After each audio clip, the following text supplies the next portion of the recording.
பிரான்சில் நீரில் மூழ்கி ஈழத் தமிழ் இளைஞர் ஒருவர் உயிரிழந்துள்ளார்.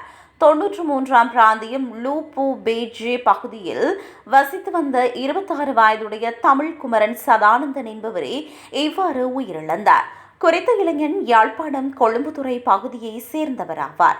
பிரான்சில் நிலவும் கடும் வெப்பம் காரணமாக நீராட சென்ற வேளையில் இந்த துயர சம்பவம் நிகழ்ந்துள்ளது. பிரான்சில் தற்போதைய வெப்ப அலையின் நெருக்கடியால் இந்த மாதத்தில் மட்டும் 40 பேர் உயிரிழந்ததாக பிரதமர் தெரிவித்தார். வெப்பத்தை தணிக்கும் வகையில் நீர்நிலைகளில் குளிக்க சென்ற நிலையில் இந்த துயர சம்பவம் பதிவாகியுள்ளது.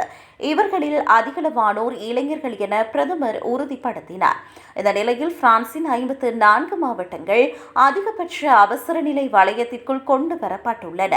வெப்ப அலையில் இருந்து மக்களை பாதுகாக்க அரசாங்கம் பல்வேறு நடவடிக்கைகளை மேற்கொண்டு வருகிறது.